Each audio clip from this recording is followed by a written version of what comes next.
안디옥 교회는 우리가 이 말씀을 보게 될 때 하나님이 세우신 하나님의 교회다 하는 것을 우리가 이 말씀에서 보게 됩니다. 특별히 19절을 보게 되면은 그때 스데반의 일로 일어난 환란으로 말미암아 흩어진 자들이 베니게와 구브로와 안디옥까지 이르러 유대인에 감한 말씀을 전하는데, 이 안디옥 교회는 어떤 정상적인 그러한 교회가 안정된 가운데서 복음이 증거된 그러한 교회가 아니라 고난 중에 있을 때 고난 중에 복음이 전해짐으로 세워진 교회라는 것입니다.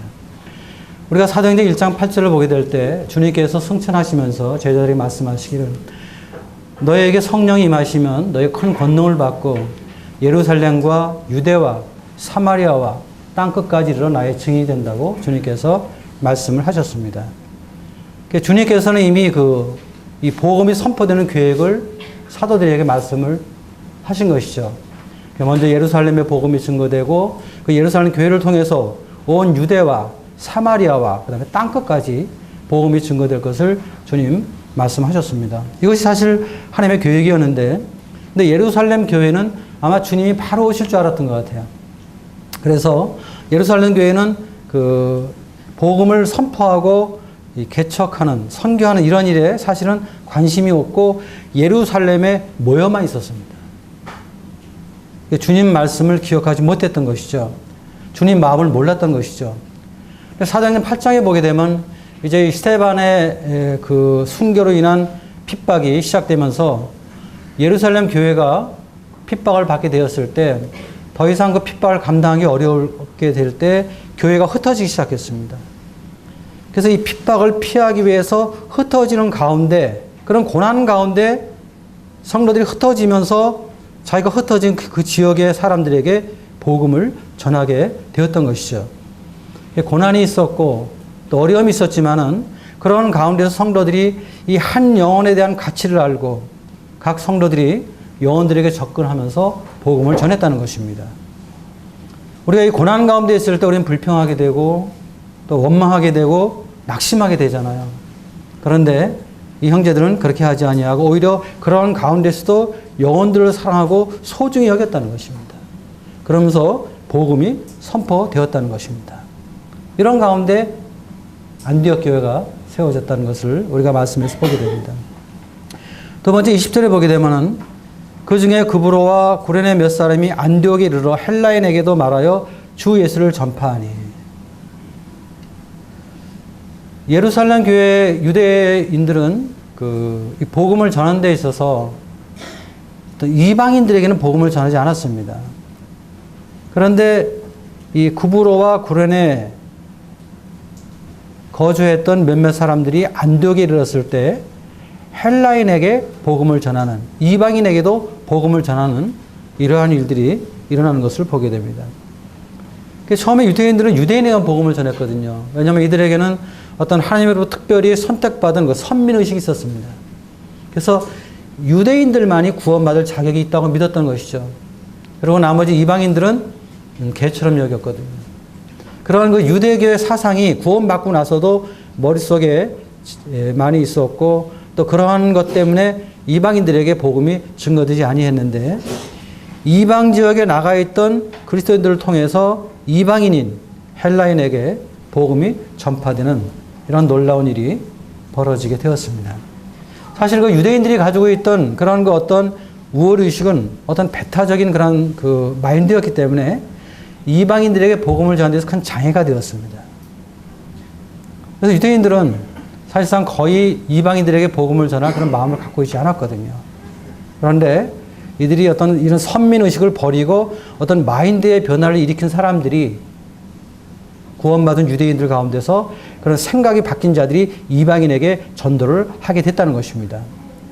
사실 우리가 이 주님을 섬기면서 우리의 마인드는 굉장히 중요하다고 생각합니다. 우리의 생각, 우리의 의식.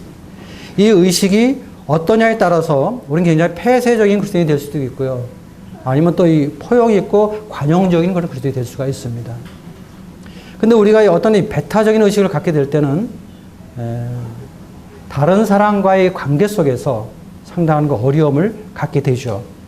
그리고 이런 배타적인 의식은 사람들에게 어떤 교만하게 보이게 되고 그렇기 때문에 이 복음을 전하는 데 있어서는 큰 장애가 될 수밖에 없는 것입니다.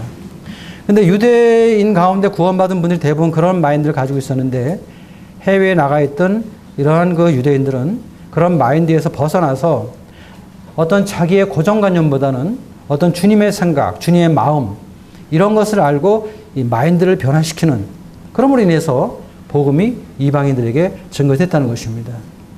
이런 것들은 우리가 이 주님과 깊은 교제 가운데서 주님의 마음이 어떠한 것인가, 또 주님의 뜻이 어떠한 것인가, 주님이라면 어떻게 할 것인가, 우리가 이런 생각을 하게 될 때 우리가 가지고 있는 어떤 과거의 종교적이고 또 이 배타적인 마인드에서 주님의 마인드로 바뀌어질 수 있는 이런 의식을 갖게 되죠. 이런 건 굉장히 우리가 중요하다고 생각이 됩니다.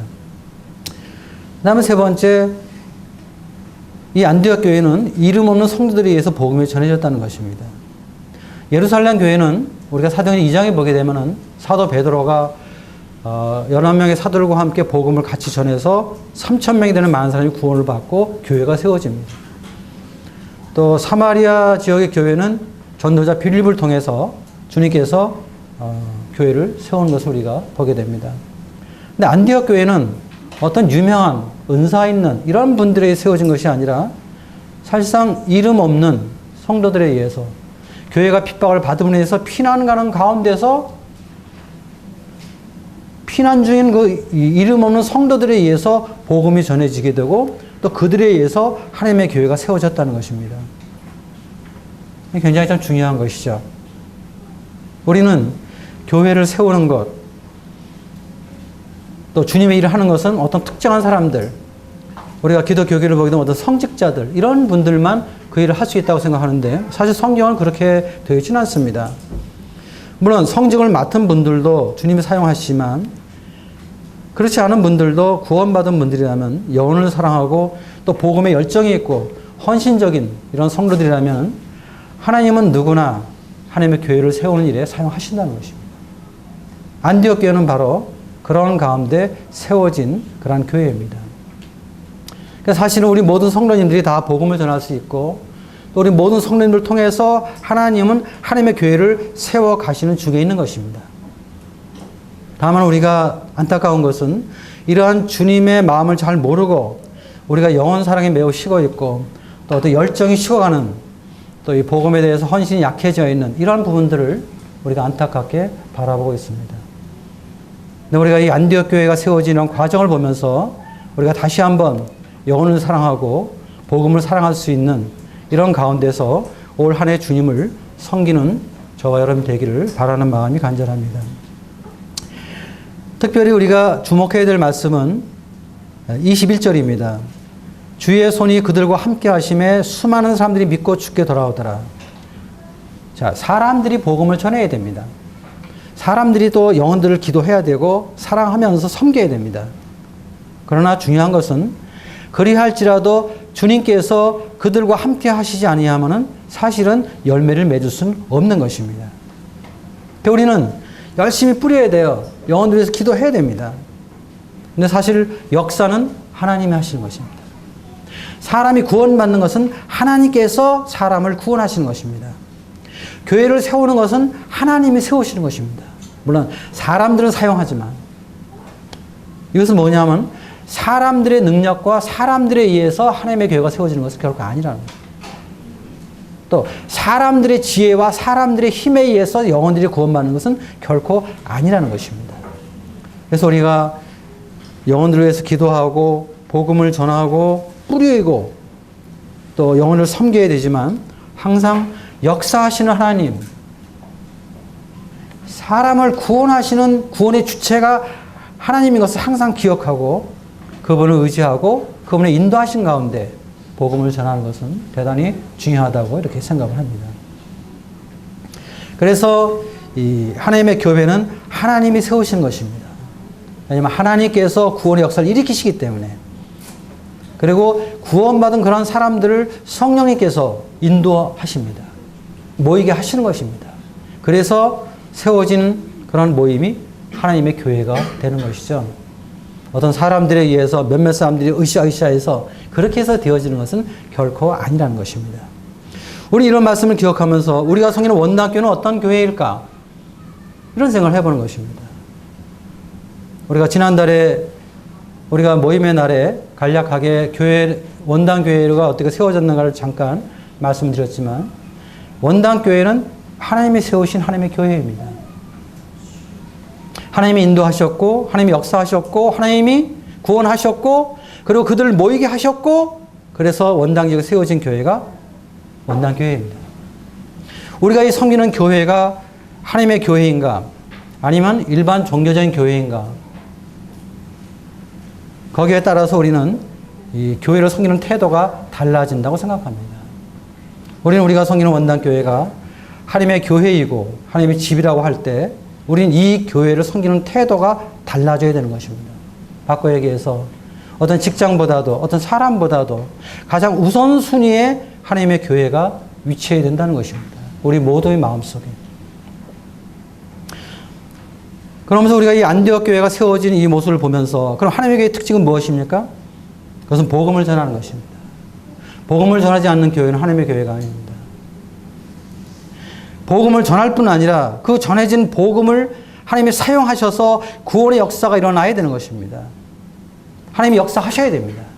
하나님이 역사하심을 보게 될 때 우리는 하나님이 우리와 함께 하심을 보는 것입니다. 하나님 우리 중에 거하심을 보는 것입니다. 또 하나님은 살아계신 하나님인 것을 우리가 경험적으로 보는 것입니다. 그리고 우리는 하나님의 교회를 위해서 하나님의 열심으로 주님을 섬기는 것입니다. 그래서 우리는 항상 모임 안에서 아직까지 구원받지 못한 분들의 관심을 가질 필요가 있습니다.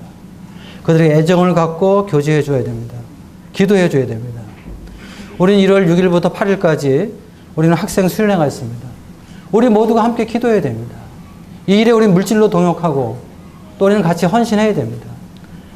그리고 격려해야 됩니다. 정말 이번 수련회에 정말 주님이 함께 하시고 역사하시는 모습들을 우리가 보게 될 때 거기에 참여했던 모든 일꾼들이 또 원당교회가 힘을 얻게 되고 또 역사하심을 보게 될 때 하나님이 우리 중에 임재하심을 우리 모두가 깨닫게 되고 더욱더 주님을 정직하게 섬기게 되는 것입니다. 그 다음에 두 번째 안디옥 교회는 이 말씀의 가르침을 잘 받는 교회였습니다. 22절 말씀 보겠습니다. 예루살렘 교회가 이 사람들의 소문을 듣고 바나바를 안디옥까지 보내니 그가 이르러 하나님의 은혜를 보고 기뻐하여 모든 사람에게 굳건한 마음으로 주와 함께 머물러 있으라 권하니 바나바는 착한 사람이요 성령과 믿음이 충만한 사람이라 이에 큰 무리가 주께 더하여지더라.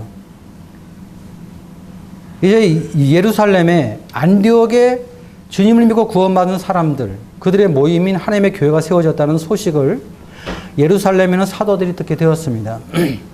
그랬을 때 예루살렘 교회에서 일꾼을 파송하죠. 그 사람이 누굽니까? 바나바예요. 이 바나바를 이제 그 안디옥 교회의 일꾼으로 파송을 하게 됩니다. 그러면서 이제 그 바나바로부터 말씀의 가르침을 받게 되죠. 그래서 이 바나바가 안디옥에 왔을 때 너무 기뻤어요. 하나님이 이 유대인들뿐 아니라 이방인들에게 베푸신 은혜를 보고 너무 기뻤습니다. 그는 충만한 가운데 주의 말씀으로 성도들을 격려하고 그들의 믿음을 견고하게 세우고 또 주님 안에서 함께 할 것을 권하게 되었을 때 교회가 성령과 믿음이 충만하면서 큰 무리가 주께 더해지는 이러한 모습을 우리가 보게 됩니다. 그리고 이제 25절에 보게 되면 바나바가 이제 사울을 찾아서 다소에 있는 사울을 불러서 같이 안디옥 교회에서 동역하는 것을 보게 됩니다. 1년 동안 바울과 바나바가 이제 이 무리들을 가르쳤어요. 그랬을 때 그 지역에 있는 성도들이 그리스도인이라는 별명을 얻게 되는 것을 우리가 말씀 가운데서 보게 됩니다. 이 그리스도인이라는 말은 뭐 그리스도에게 속했다 뭐 그런 뜻입니다. 그리스도에게 미친 자. 사실 이 당시 안디옥 교회 성도들에게 안디옥에 믿지 않는 사람들이 붙여진 이 별명은 뭐 그렇게 좋은 뜻은 아니었습니다. 우리가 오늘날 그리스도인이라고 하면 굉장히 좋은 입장에서 받아들이고 있지만 이때 안디옥에서 안디옥에 있는 이방인들이 성도들에게 그리스도인이라 불린 것은 놀리는 말이었습니다. 좀 비하시키는 말이었어요. 그러니까 저 사람들은 예수한테 미친 사람들, 뭐 그리스도만 아는 사람, 우리말로 번역한다면 예수쟁이, 뭐 그런 말입니다. 이 쟁이라는 전미사가 들어가면 이제 사람을 이제 비하시키는 이제 그런 그 낱말이 되는데요. 뭐 땜쟁이, 뭐 독쟁이, 이 쟁이가 들어가면 어쨌든 별로 좋은 의미가 아닙니다. 그 예수쟁이라는 말이에요. 물론 안디옥에 사는 이방인들이 안디옥에 있는 성도들 놀리고 비하시키는 말로 그리스도인이라는 말을 썼지만, 그러나 그들이 그러한 명칭을 얻게 된 것은 그들이 그리스도를 믿고 나서 그들의 삶의 변화가 수반되었기 때문에, 믿지 않은 사람들이 어떤 시기와 질투 가운데 일어난 그러한 별명이라는 것입니다. 그러니까 이들이 말씀의 가르침을 잘 받았기 때문에 이들은 그들 안에 있는 그리스도가 그들의 삶 속에 드러나기 시작했기 때문에 믿지 않은 사람들이 그들에게 그리스도인이라는 이러한 별명을 주었다는 것입니다. 우리가 참 이 말씀을 보게 될 때 우리가 교회 안에서 말씀의 가르침을 받는 것이 얼마나 중요한가 하는 것입니다. 이 각구원받은 이 성도들 모임 속에 다 그만한 사람들 속에 예루살렘에서 사도들이 바나바를 보냈을 때 이 바나바는 성숙한 일꾼이잖아요. 훌륭한 일꾼입니다.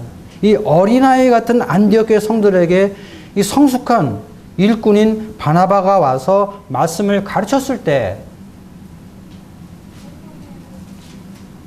안디옥 교회 성도들이 얼마나 이 말씀을 잘 받았겠어요. 얼마나 큰 복입니까? 얼마나 이 선한 것입니까? 놀라운 것입니다. 또 나중에 사도 바울을 불러서 바울과 함께 동역하면서 1년 동안 가르치는, 그러므로 인해서 안디옥 교회가 부흥하는 이런 모습을 우리가 이 말씀 가운데서 보게 됩니다. 그래서 우리가 교회 안에서 말씀을 가르치는 일꾼들은 굉장히 중요한 분들입니다. 여러분들 이런 분들을 존경할 줄 알아야 되고 이런 분들을 알아줄 줄 알아야 됩니다. 여러분들이. 우리 이제 동일한 형제라고 그래서 다 그저 너도 형제 나도 형제 이래서 폄하하고 비하하는 그런 생각은 좋은 것이 아니에요. 그리고 우리는 항상 이 모임 안에서 하나님의 말씀이 선포될 수 있도록 늘 말씀을 증거하는 이러한 분들을 위해서 기도할 필요가 있습니다. 또 그들을 격려할 필요가 있습니다. 우리는 어떤 그들의 말에 대해서, 그들의 말씀에 대해서 폄하하기보다는 인정해주고 격려해주는, 사도 바울은 갈라디아서 6장 6절에서 가르침을 받는 자는 말씀을 가르친 자와 모든 좋은 것을 함께 하라고 이렇게 말을 하고 있죠. 그다음 우리가 이 가르치는 데서 가장 중요한 것은 이 정확한 성경의 진리를 가르치는 게 굉장히 중요합니다. 정확한 성경의 진리를 알게 될 때 우리는 말씀에 대해서 올바른 분별력을 갖기 때문입니다. 그래서 우리가 어떤 이단에 미혹되지 않죠. 또 우리가 잘못된 복음, 잘못된 말씀들을 올바로 분별해서 섭취할 수가 있는 것이죠. 그 다음에 우리가 중요한 것은 이 진리만 잘 가르치는 것을 의미하는 것은 아닙니다. 가르치는 것은. 우리가 그리스도의 사람으로 성장시켜야 되는 것이죠. 구원받은 것은 죄사함만 끝나는 것이 아니라 삶의 변화가 수반되어야 되는 것이죠. 이 삶의 변화라는 것은 우리의 내면의 인격 속에 주님의 형상이 나타나야 되는 것을 의미하는 것입니다. 그리스도의 인격이 내 안에 나타남으로 인해서 우리도 또한 작은 예수가 되어야 되는 것입니다. 우리의 가정에서, 우리 교회에서, 우리가 처해 있는 직장이나 사회에서 작은 예수가 되어야 되는 거죠. 그러면서 주님의 교회를 위해서 봉사하고 사역을 할 수 있는 이런 사람으로 키워나가는 것, 이것이 가르침의 궁극적인 목적입니다. 그리스도의 형상이 내 안에 나타나는 것은 굉장히 중요한 것입니다. 우리가 이 진리의 말씀을 옳게 잘 안다 할지라도 그러한 진리를 사용하는 데 있어서 어떤 주님의 형상과 인격으로 하지 아니하면 그 진리는 칼이 될 수가 있습니다. 사람을 죽일 수가 있어요. 은혜와 진리가 균형 있게 우리 삶 속에 조화를 이룰 때, 말씀의 능력이 그리스도의 마음과 함께 선포될 때 우리는 주님의 교회를 섬기는 그런 삶을 살 수가 있는 것이죠. 우리 19세기 형제들 가운데서 로버트 체프만은 그런 말을 했습니다.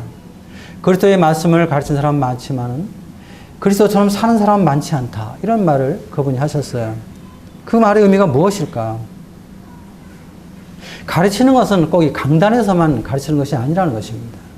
가르친다는 것은 단에서뿐 아니라 어떤 삶의 현장에서 가르쳐야 된다는 것을 의미한다고 생각이 들어요.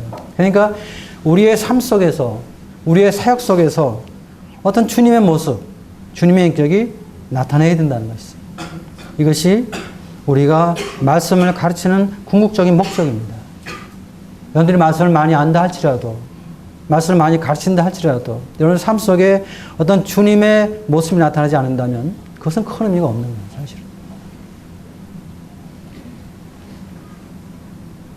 그 다음에 이들은 가르침을 잘 받았다는 것입니다.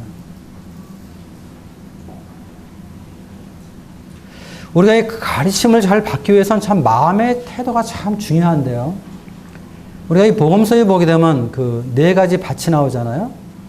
뭐 길가밭, 돌밭, 가시밭, 좋은 밭, 이렇게 네 가지 종류의 밭이 나오는데 예수님이 복음을 증거하셨을 때도 그렇게 네 종류의 밭이 있었습니다. 네 종류의 밭 중에 세 가지의 밭은 열매를 맺을 수 없는 밭이었습니다. 그러니까 대부분의 많은 사람들의 마음밭이 좋지 않았다는 것을 의미하는 것이죠. 좋은 밭, 그 밭만 열매를 맺을 수가 있었어요. 오늘날도 그것은 마찬가지로 생각합니다. 우리가 말씀을 잘 배우고 듣지만, 그러나 그 말씀 속에서 열매를 맺을 수 있는 사람들은 그렇게 많지 않다는 것입니다. 우리는 정말 주님 앞에서 이 말씀을 사모하는 이런 마음이 있어야 됩니다. 시편 42편 보면 그런 말씀이 있어요. 하나님이여, 사슴이 시냇물을 찾기에 갈급함 같이 내 영혼이 주를 찾기에 갈급하니이다.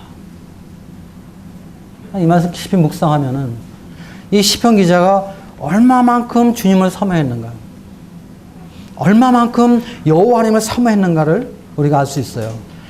사슴이 시냇물을 찾기에 갈급함 같이, 이 목마른 사슴이 정말 시냇물을 찾기에 갈급함 같이 내 영혼이 주를 찾기에 갈급합니다. 참 이런 마음, 이런 마음들이 우리 모두에게 필요한 것입니다. 사도 바울은 빌립보 3장에서 그런 말을 했죠. 내게 유익하던 것을 다 해로 여기고 다 배설물로 여겼다는 거예요. 왜? 내 주 그리스도 예수를 아는 지식이 가장 고상하기 때문에. 사도 바울은 당대에 사회주 정정받는 그런 지성인이었습니다. 그는 가말리엘의 문화생이었습니다. 명문대학을 나온 사람이죠. 근데 그가 주님을 알았을 때 자기가 구원받기 전에 세상적으로 유익했던 모든 것들을 다 해로 여겼다는 거예요. 배설물로 여겼다는 것입니다. 왜? 그가 구원받고 나서 우리 주님을 알게 되었을 때 그 주님을 아는 지식이야말로 가장 고상했기 때문에 우리에게 주의 말씀에 대한 이런 가치관이 필요한 것입니다. 어떤 책보다도, 어떤 지식보다도, 어떤 말씀보다도 주의 말씀을 사모하는 이런 마음, 이런 마음을 가진 자들, 그런 자들 안에 주의 말씀은 역사하기 때문입니다. 바울이 세운 교회 가운데 이 데살로니가 교회는 아주 짧은 시간에 굉장히 성숙한 그런 믿음의 열매를 보인 교회입니다. 우리가 그 1장에 보게 되면은 사도 바울은 그들을 칭찬하기를 믿음의 역사와 사랑의 수고와 소망의 인내를 가진 교회, 이런 얘기를 했습니다. 그러니까 이 데살로니가 교회는 믿음이 역사하는 교회에 있고, 그 다음에 사랑이 나타나는 그런 교회였고, 그리고 그들이 믿지 않는 데살로니가인들에게 많은 핍박을 받았지만 소망 가운데 인내하는 교회였거든요. 굉장히 성숙한 그런 교회이죠. 근데 그들이 어떻게 그렇게 성숙해질 수 있었습니까? 사도 바울은 데살로니가전서 2장 13절에 말하기를 너희들이 말씀을 받을 때 사람의 말이 아닌 하나님의 말씀으로 받는 그런 겸비한 마음을 가졌다는 것을 그들에게 칭찬한 모습을 보게 됩니다.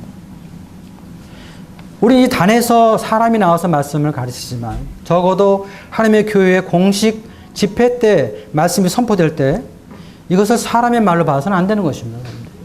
하나님이 이 시대, 이 시간 우리 교회에게 우리에게 하는 말씀을 받을 때 그 말씀이 여러분들 마음을 감동시키시고 또 말씀의 감동을 받은 자들이 일어나는 것입니다. 그리고 그들이 주님을 섬길 수 있는 것입니다. 이러한 말씀의 역사가 일어나게 될 때 어떤 삶의 변화가 일어나게 되는 것이고 삶의 간증이 일어나게 되는 것이죠. 어떤 삶의 변화와 간증은 우리의 어떤 능력과 우리의 자원으로 되어지는 것은 결코 아닙니다. 우리가 그걸 오해하게 될 때 우리는 은혜로 구원받고 율법으로 떨어지는 이런 어려움을 우리가 겪게 되죠. 주님이 원하시는 변화와 간증은 주님께서 우리 삶 속에 이루시는 것이지 우리가 스스로 능력이 있어서 이루어가는 것은 결코 아니라는 것이죠. 그럴 때 우리가 이 말씀이 우리가 들어오게 될 때 믿음으로 순종하게 되고 순종하게 될 때 우리 삶의 변화가 수반되는 것이죠. 우리 가정에서부터 변화돼야 돼요. 가정에서부터. 우리는 교회에서의 삶과 가정에서의 삶이 달라져서는 안 됩니다.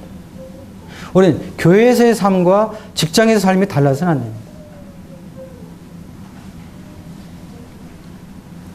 오늘날 우리가 주님을 섬기면서 원당교회가 주님 앞에 나타내는 것은 무엇입니까? 우리 자신 아닙니다. 내 자신을 나타내는 것이 아니라 내 안에 거하시는 또 우리 회중 가운데 거하시는 우리 주님의 거룩함과 그 아름다움이 나타나야 되는 것입니다.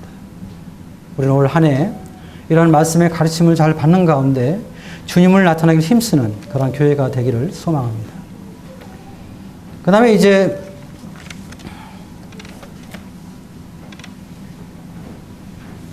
27절부터 30절까지 보겠습니다. 그때 선지자들이 예루살렘에서 안디옥에 이르니 그 중에 아가보라 하는 한 사람이 일어나 성령으로 말하되 천하의 큰 흉년이 들리라 하더니 글라우디오 때에 그렇게 되니라. 제자들이 각각 그 힘대로 유대에 사는 형제들에게 부조를 보내기로 작정하고 이를 실행하여 바나바와 사울의 손으로 장로들에게 보내니라. 안디옥 교회는 형제의 사랑을 나눌 줄 아는 교회였습니다. 예루살렘에 큰 흉년이 들었어요. 로마 황제 글라우디오 때에 그런 일이 일어나게 됐습니다. 사실 안디옥은 시리아에 있는 교회입니다. 예루살렘은 이스라엘에 있는 교회거든요. 나라가 다르고 민족이 다른 그런 나라들이에요. 근데 안디옥에 있는 교회가 예루살렘에 있는 교회 성도들이 흉년을 들어서 어렵다는 이야기를 들었을 때 그들은 사실 안디옥 교회도 그렇게 여유 있는 교회는 아니었지만 그러나 각자 힘대로 그들이 예루살렘에 있는 형제를 돕기 위해서 부조하기로 결정하는 이러한 놀라운 모습을 우리가 보게 됩니다. 안디옥 교회는 이방인에게 전도하는 교회였거든요. 안디옥 교회는 이제 우리가 13장에 보면 알지만 최초로 이제 선교사를 보내고 사도 바울이 1차, 2차, 3차 전도 여행을 통해서 여러 이방 지역의 복음을 선포하는 교회였습니다. 예루살렘 교회는 여전히 유대인을 중심으로 예루살렘에서 복음을 전하는 교회였습니다. 어떤 면에서 사역의 모습이 다르고 사역의 방향이 달랐습니다. 사역의 모습이 다르고 사역의 방향이 달랐지만 두 교회는 그렇지만 꺼리낌 없이 서로 뜨거운 사랑의 교제를 나눴다는 것입니다. 왜? 나라가 다르고 인종이 달랐어도 그리스도 안에서 하나였기 때문에, 한 몸이었기 때문에. 안디옥 교회는 다른 모임의 필요를 공급하는 그러한 교회가 되었다는 것입니다. 다른 나라 성도들에게 주님의 사랑을 나눌 줄 아는 그러한 교회가 되었다는 것입니다. 이러한 것들은 참 우리에게 상당한 마음의 도전이 되죠. 우리가 이런 부분을 상당히 약해 있어요, 지금 현재. 올 한 해 우리는 가능하다면 우리 각 개인뿐 아니라 우리 교회가 이러한 일에 좀 힘썼으면 좋겠다. 이런 소원을 갖고 있습니다. 물론 우리들도 어렵죠. 근데 나눔이라는 것은 내가 넉넉할 때 나누는 것은 결코 아닙니다. 어려울 때 나눌 줄 아는 사람들이 넉넉할 때도 나눌 줄 알게 되는 것이에요. 어려울 때 나누지 않는 사람은 넉넉할 때도 결코 나누지 않습니다. 우리가 나눔을 배우는 것은 어려울 때 배워야 되는 것입니다. 어려울 때. 우리 모임의 특징이 무엇일까요? 일반 기독교 기성교회와 모임의 어떤 다른 점을 이야기한다면 무엇일까요? 특별히 우리는 기성교회보다 더 우월한 면이 거의 없습니다. 제가 하나 뽑으라면 그 형제 사랑입니다.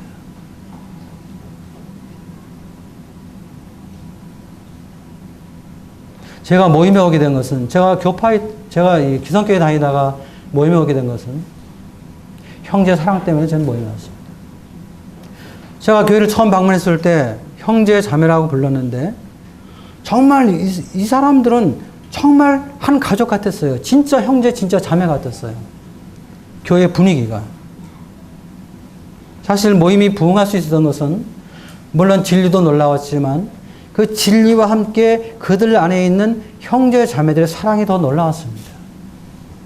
많은 사람들이 나도 어떻게 해야 저 사람들 속에서 형제라고 부름을 받을 수 있을까? 어떻게 나도 저들 가운데 들어가서 형제 자매라고 나도 다른 사람들에게 부를 수 있을까? 어떤 이런 소망들, 그런 소원 때문에 우리 교회에 나오게 되고 그것 때문에 구원받은 사람들이 많거든요. 우리는 정말 가난했지만 순수했습니다. 가난했지만 나눌 줄 알고 할 수만 있으면 끝까지 최선을 다해서 사랑을 나눴죠. 그 당시 형제들이 두 끼 식사를 먹던 그러한 시대였습니다. 또 차비가 없어서 교회를 못 나온 사람들도 있었어요. 어떤 이해관계 없이 순수하게 이렇게 사랑을 나누게 되죠. 그러니까 우리는 이 4층과 5층을 이사해야 되는 그런 일이 있었습니다. 사실 그 모임에서 그것을 감당하기는 상당히 어렵습니다. 저에게 어떤 재정이 있는 것이 아니기 때문에. 근데 이제 그러한 것을 우리가 그 주님 앞에서 행하게 됐을 때 우리 형제들이 그런 일 해결하는 데 있어서 접근했던 가장 핵심적이었던 것은 형제 사랑이었습니다. 어떤 교회의 유익, 어떤 우리 유익보다 4층, 5층에 거주하는 그분들의 유익, 그 형제의 입장을 좀 더 배려하는 입장에서 접근했습니다. 저는 그 일을 처음 시작할 때 참 염려가 많이 됐습니다. 우리 모임의 재정 능력을 너무 잘 알기 때문에 또 우리들의 개인적인 가정의 재정도 제가 제일 잘 알잖아요. 어쩌면서 제가 제일 부자잖아요, 우리 교회에서. 그런데 어쨌든 이러한 일들이 잘 그 주님 안에서 이렇게 아름답게 끝났습니다. 핵심은 무엇일까요? 형제 사랑이었습니다. 그런 걸 보게 되면서 주님 앞에 감사가 됐습니다. 사람들은 어떤 일을 원칙으로 처리해버리거든요. 원칙으로. 원칙으로 하는 거, 그걸 나쁘다고 할 수 없습니다. 원칙을 무시할 수 있는 것이 아니니까. 근데 우리 주님 안에서는 항상 이 원칙을 가지고 얘기할 수 없는 것이 주님 안입니다. 주님 안에서는 우리가 원칙을 하는 것이 아니라 주님의 마음으로 해야 되기 때문입니다. 이런 형제 사랑들이 우리가 보게 될 때 우리 안에 마음의 기쁨이 있고 감동이 있고 감사가 있고 나도 또 다른 형제들에게 그렇게 해야 되겠다 이런 마음을 갖게 되는 것이죠. 지금 우리는 과거보다 이런 형제 사랑에 대해서 많이 좀 떨어져 있는 것은 사실이지만 그래도 기성교회보다 모임의 형제 사랑은 더 놀랍다고 저는 생각합니다. 어떤 형제들은 정말 힘에 진화하도록 또 하는 형제들도 있습니다.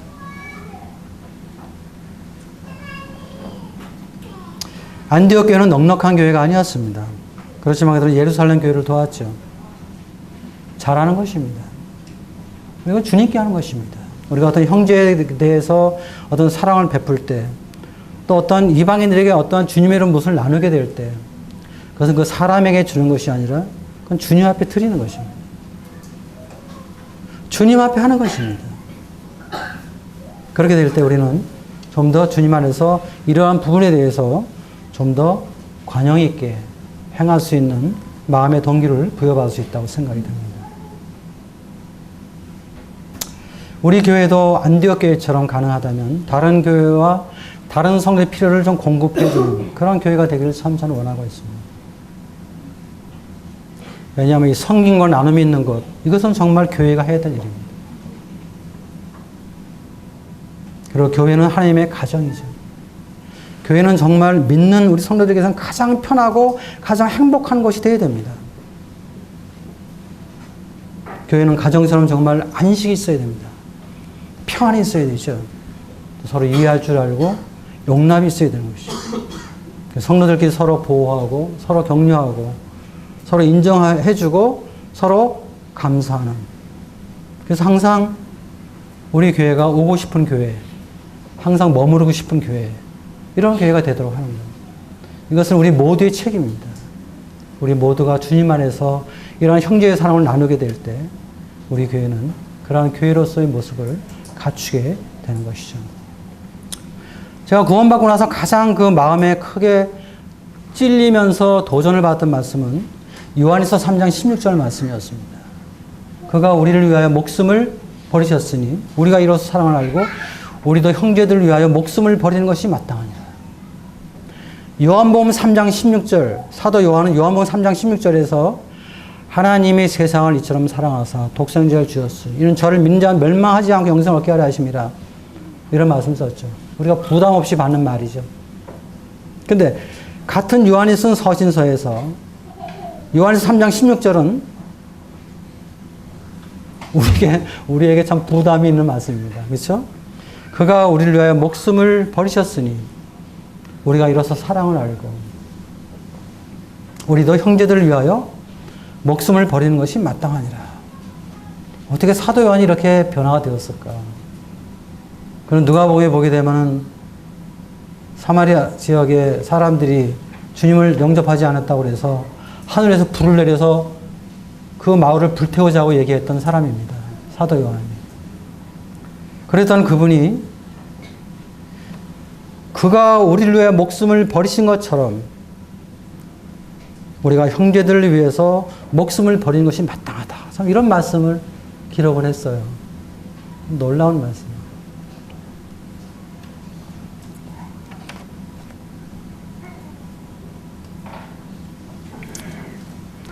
그 다음에 우리 13장을 보겠습니다. 13장 1절부터 3절까지 보겠습니다. 안디옥 교회에 선지자들과 교사들이 있으니 곧 바나바와 니게라라는 시몬과 구레네 사람 루기오와 분봉왕 헤롯의 젖동생 마나인과 및 사울이라. 주를 섬겨 금식할 때에 성령이 이르시되 내가 불러 시키는 일을 위하여 바나바와 사울을 따로 세우라 하시니 이에 금식하며 기도하고 두 사람에게 안수하여 보내니라. 이 안디옥 교회는 성령님이 함께 하시는 교회였다. 이렇게 말씀을 드리고 싶습니다. 1절에 보게 되면은 선지자들과 교사들, 많은 은사자들이 있는 것을 보게 됩니다. 바나바, 시몬, 루기오, 마나엔, 사울. 이렇게 많은 형제들이 그 은사를 가지고 주님을 섬겼던 것을 우리가 이 말씀에서 보게 됩니다. 우리 성도님들도 항상 이 주님의 교회를 섬기면서 마음에 깊이 깨달아야 되는 것은 내 은사가 무엇인가 하는 것입니다.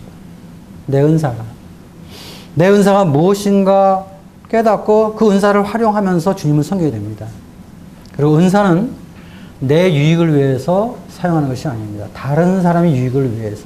그러니까 은사라는 것은 나를 통해서 다른 사람이 유익을 얻게 되고 그 다른 사람들의 유익이 결과적으로 나에게 유익이 되는 이것이 주님께서 은사를 주신 궁극적인 목적의 원리입니다.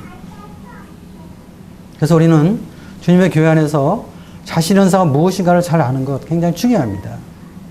그리고 주님을 섬겨야 됩니다. 그 다음에 이들은 금식하면서 기도했을 때 성령께서 바나바와 사울을 따로 세우라는 이런 성령의 음성을 듣는 것을 우리가 이 말씀에서 보게 됩니다. 그래서 일꾼을 세우는 그들이 금식하면서 그리고 3절에 보면 금식하며 기도하고 두 사람에게 안수하여 보내는 이런 모습들을 보면서 안디옥 교회는 주님의 일을 하게 될 때 성령의 인도하신 가운데 주님의 일을 했다는 것입니다. 어떤 몇몇 형제들이 모여서 그냥 자기들 편한 대로 자기들 그저 부담 없는 대로 이렇게 주님을 빼놓고 그냥 정한 것이 아니라 그들이 금식할 때 성령께서 말씀하신 음성을 듣게 되고 그런 음성 가운데서 그들은 기도하고 또 안수해서 일꾼을 파송해서 보내는 질서 있는 이런 모습을 우리가 이 말씀에서 보게 됩니다. 하나님의 교회의 특징은 사람들끼리 모여서 인도하는 것은 결코 아닙니다. 물론 하나님이 사람들을 사용하시지만 그 사람들의 모임 속에 성령을 주님께서 허락하셔서 그 성령의 인도함을 주님께서 받는 그런 사람들을 통해서 하나님은 교회를 인도하시는 것입니다. 하나님의 일꾼들을 성령께 세우시는 것입니다. 그리고 인도하시는 것입니다. 그리고 사용하시는 것입니다. 그리고 성령 안에 있을 때 가장 중요한 것은 무엇입니까? 질서가 있다는 것입니다. 육신적일 때 가장 문제가 되는 것은 무엇입니까? 질서가 없다는 것이죠. 이 하나님의 교회의 질서는 굉장히 중요한 것입니다. 성령 안에서 질서 있게 주님을 섬기는 것처럼 아름다운 교회가 없습니다. 그러나 육신 안에서 무질서하게 주님을 섬긴다고 할 때 그런 교회처럼 어려운 교회는 또 없는 것입니다. 그러니까 우리 원당 교회가 어떤 교회가 될 것이냐, 그걸 우리가 선택하게 달리는 것입니다. 우리 모든 지체들이 성령 안에서 질서 있게 주님을 섬길 때 우리 교회는 정말 아름다운 교회의 모습으로 주님 앞에 나타날 것입니다. 그런데 형제들이 육신적으로 주님을 섬길 때 가장 무질서하고 가장 규모 없고 가장 어려운 그런 모습이 되겠죠. 안디옥 교회는 성령 안에서 질서 있는 그러한 교회인 것을 우리가 이 말씀에서 보게 됩니다. 그래서 우리가 이 주님을 섬기면서 우리 안에 거하시는 이 성로들, 성령님과의 교통은 굉장히 중요합니다. 왜냐하면 성령님은 요한복음 14장에 보게 되면 주의 말씀을 깨닫게 해주시고 기억나게 하시고 또 우리를 인도하시고 또 우리를 위로하시는 그런 분이시거든요. 그래서 이 성령과의 교통, 성령과의 사귐 굉장히 중요합니다. 사도 바울은 그의 서신서에서 성령님을 소멸하지 말 것을 우리에게 교훈하고 있고 또 성령님을 근심시키지 말 것을 우리에게 말하고 있습니다. 그래서 우리가 주님 안에서 이 성령의 인도를 받는 것 굉장히 중요합니다. 특별히 우리가 어떤 주님의 일을 하게 될 때 그렇습니다.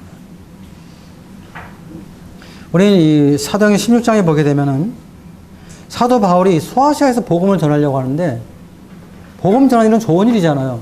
근데 이상하죠? 성령이 복음 전하는 일을 막았어요. 이상하죠? 아니 복음 전하는 일은 좋은 일이잖아요. 근데 바울이 소아시아 쪽에서 복음을 전하려고 계획대로 나가는데 성령이 막았단 말이에요.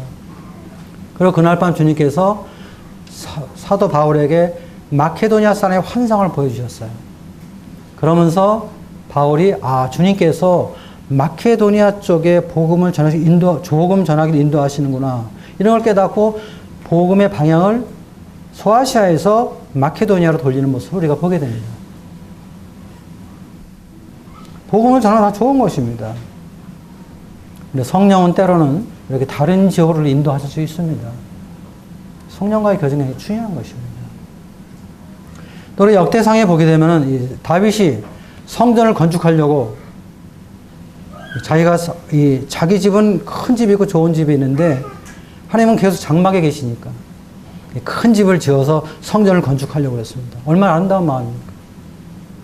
물질도 많이 모아놨습니다. 근데 하나님이 노하셨어요. 하나님이 원하지 않으셨단 말입니다. 여러분들 이런 거 어떻게 해석하시겠어요? 자, 우리 성전 건축하자. 다 좋은 일이잖아요.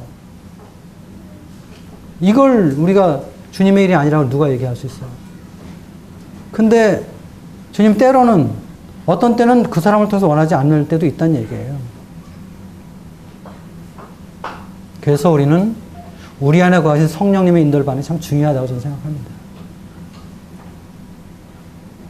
결국은 다윗이 아닌 솔로몬에 의해서 성전이 건축이 되죠. 그리고 하나님의 영광을 받으시죠. 그것이 하나님의 뜻이었습니다.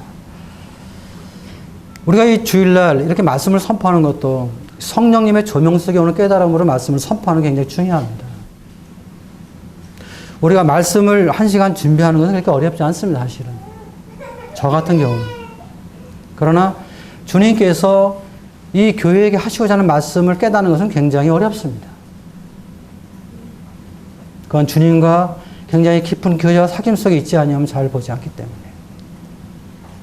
성령의 조명 속에서 주께서 하라는 말씀이 선포될 때 그 말씀은 능력이 있습니다. 도전이 되죠. 영향력이 있는 것입니다. 그건 제가 전해보면 알아요. 좀 여러분들이 말씀을 어떻게 받고 있나.